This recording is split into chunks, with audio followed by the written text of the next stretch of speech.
From the previous segment of What's in Your Locker, let's see how we handle this change if the locale changes just a little, or does it?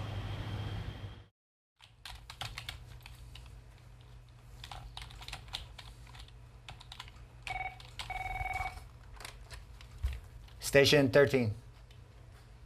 You want to talk to Firefighter Smith? Stand by. Smitty!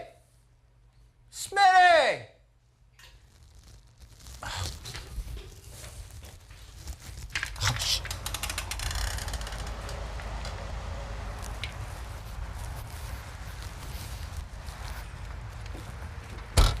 So what do you got? Spare tire.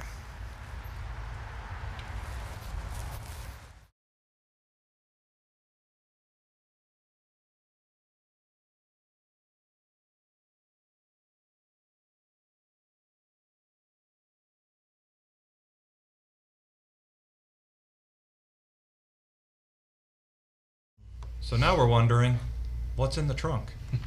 What's in the trunk? Is there a violation here? What rules apply when it comes to privacy? The fact that you walk out to get one of the firefighters because he's got a phone call, and the sudden closing of the trunk and turning around, and the body language again doesn't feel right. But I would say that their vehicle is their personal property, and like I said before, some rules might apply. What is the history of this individual? Has there been an incident before where something might affect this particular incident? Something that I would take into account, maybe. I'm pretty sure that any company officer will probably keep it in the back of their mind. It didn't look right.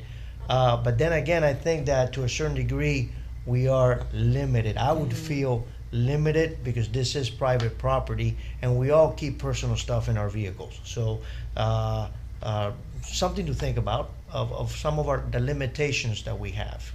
So you're saying primarily, though, it's a perception? Perception issue, Yeah. absolutely.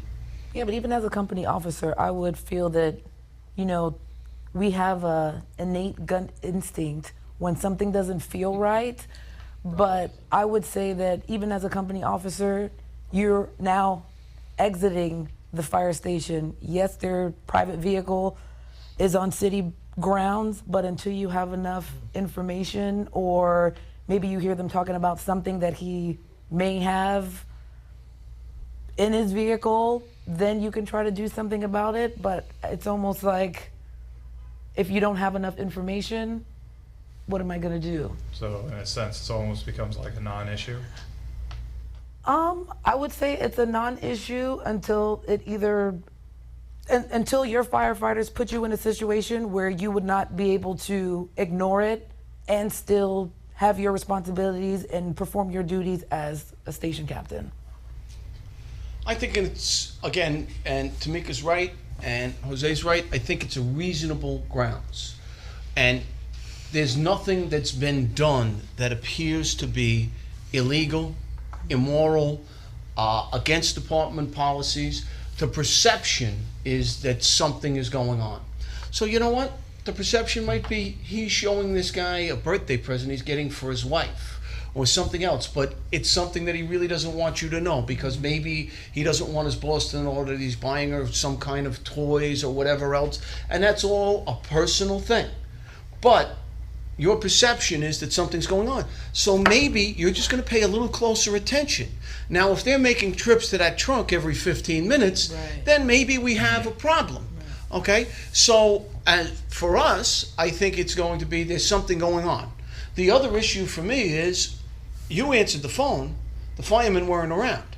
Are they up to something? And it could just be that practical joke that they're trying to pull on another fireman.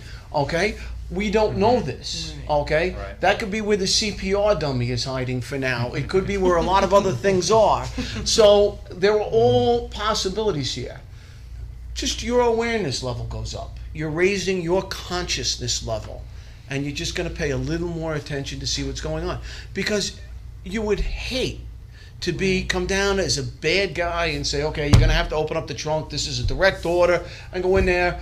and it's, you know, lobsters for dinner because the guy's celebrating his 10th anniversary in the fire department, but he didn't tell anybody he was bringing in lobsters for dinner. Right. Yeah, good point. Yeah, I would agree, but I mean, anything that's done would require way more investigation, and I wouldn't even investigate.